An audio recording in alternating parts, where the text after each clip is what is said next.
And let's start with some ongoing games. As I mentioned, these are games that have already come out but are getting DLC in the future, and we kick things off with Dragon Ball. Kakarot has just started its second season of DLC with a fantastic piece of content retelling the Bardock story. Up next is the 23rd World Martial Arts Tournament, giving us the first OG Dragon Ball piece of content. And there's one more coming after that, so we'll be getting Kakarot DLC for a while. Another Dragon Ball game getting DLC soon is Dragon Ball The Breakers, which will introduce a new raider, the Great Ape. In addition to that, they have committed to 4 seasons of DLC, which is surprising given how the game was received. We'll see if any of this can revive a game that is pretty deserted already. Dragon Ball Xenoverse 2 is still getting DLC more than 6 years after release. They've recently put out some Dragon Ball Super superhero content, and more is coming with DLC Pack 15, the Hero of Justice Pack 2. Release date unknown, and also unknown is if there will be anything more after this. When is Xenoverse 3? Only Zeno can tell. To close out Dragon Ball, even though Dragon Ball FighterZ is done in terms of content and balance patches, there is one more update that everyone is looking forward to, and that's a netcode update. Rollback has been promised for the game, as well as a PS5 and Xbox Series version that might come with a few bonuses for performance, input delay, and resolution. Looking forward to it, but still, no release date has been announced. From Dragon Ball, we move on to Naruto. Shinobi Striker is about to end its 5th season of DLC with Ishiki. Will that be the final update to the game? We'll see, but for now, we have one more character to look forward to. JoJo's Bizarre Adventure All-Star Battle R is well into its DLC season, with 2 characters already released for free, and the first one of the season pass already out there. All-Star Battle R is going to continue getting updates throughout the year, with 3 more characters, new stages, and frequent balance patches. The next one has just been announced, and it's Strawheim. The character should be coming out soon, and there will be 2 more after that. Gundam Evolution released late last year, so naturally it's still going through its update cycle. Having recently started Season 2, they released a new Gundam unit, the New Gundam. More will come in the future as Bandai is looking to build an esports scene around this game. And to close out the ongoing games category, we have to mention Genshin Impact, which has received frequent updates since its release in 2020, and already has a lot of things planned for this year. New areas, new characters, new story missions, bosses, events, you name it. But enough of games that are already out, let's move on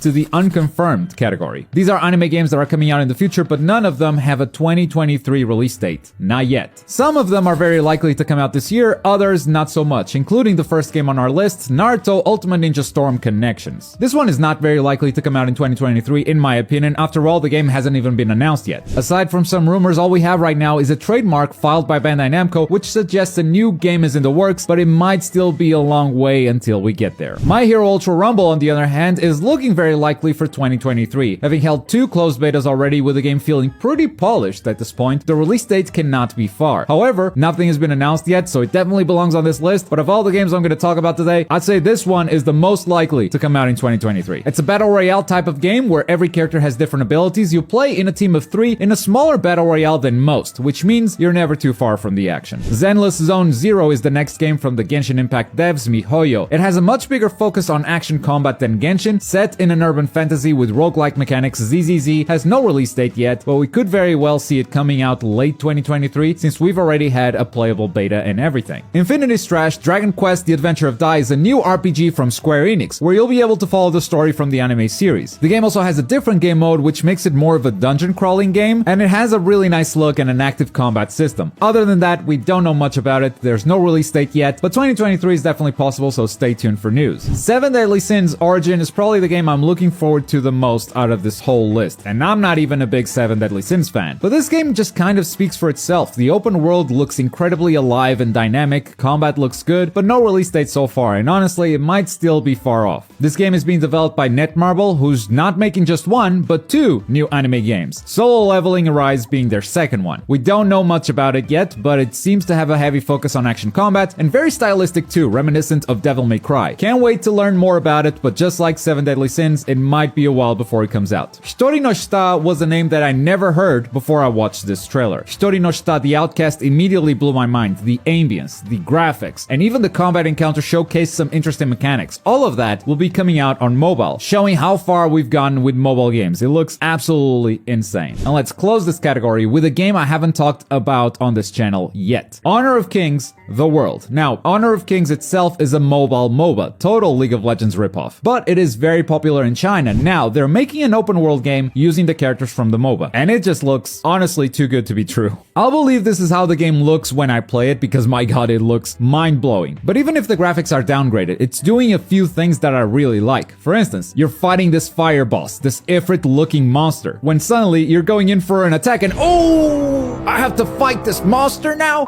I love that kind of surprise, those unpredictable moments, they're always so cool to me. But enough of speculation, let's look at what the confirmed games for 2023 are. First, a quick mention that One Piece Odyssey came out. It's a 2023 video, so I just thought I'd mention it. It's pretty good. We have a review out. Other than that, no games on this list have a solid release date, but they all said 2023 at some point, so let's go. Blue Protocol is an anime MMORPG that will be free to play. It's showing some very promising systems of exploration and combat, and some not so promising systems of monetization. But we'll judge it when it comes out. For now, I choose to be excited. Inazuma 11 Victory Road of Heroes has been in development for so long and restarted development a couple of times if I recall correctly. But it sounds like this is it. It's finally coming out this year. It takes a more strategic approach than football games usually do, allowing you to control the player with the ball while instructing players off the ball to make some runs. All of that while having characters do special shots, passes, and blocking techniques that you can expect if you are a fan of the show. Black Clover Mobile should be coming out soon. I was lucky enough to get into the playable closed beta, and I can safely say this is one of the best looking mobile games I've ever touched. A really good recreation of the Black Clover story with a turn-based battle system, RPG, and gacha mechanics. It made a really good first impression on me, even if it's not my style of game really. I don't think I'll be covering it in the future, but if you're a Black Clover fan, you definitely have something to look forward to. We don't know much about Fate Samurai Remnant outside of this cinematic trailer, and the developer being Omega Force with Koei Tecmo. Maybe that gives us an idea of what the game will be, but for now, we simply don't know. The website does say 2023, so we'll probably get some gameplay soon. Jujutsu Kaisen Phantom Parade is apparently the best thing we're gonna get for a while when it comes to Jujutsu Kaisen. It's a mobile RPG, and I think it looks fine, but Jujutsu Kaisen definitely deserved something bigger. Hopefully, something is in the works. Until then, Phantom Parade is all we're gonna get. And to close the list, we have Grand Blue Fantasy, starting with Versus, which is getting a new version called Versus Rising. Normally, I'd put something like this on the ongoing games category, but this new version brings a lot of new stuff, like new system mechanics, stages, characters, and even a new party game with their lobby characters, but more importantly, rollback netcode and crossplay. It's gonna be a separate game from the original, so definitely counts as a new one. And then we have Grand Blue Fantasy Relink, an action RPG that was developed by Platinum Games up to some point. They then left, and Cygames is now finishing the game. This is a game where you pick a character from the Grand Blue Fantasy universe, everyone has different abilities, and then you can party up with your friends and tackle different dungeons, bosses, get loot, and all that good RPG stuff. Still no solid release date, but it's confirmed to be coming out in 2023. And that's the list. I did leave out a few big games like Final Fantasy 16 and Fire Emblem, because even though they are technically anime games, they're not exactly the type of game that I cover on the channel, so they felt a bit out of place for me. That said, if you think I missed anything important, feel free to tell me in the comments below. Something like this game right here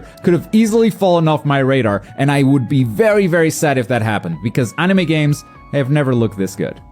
Boy.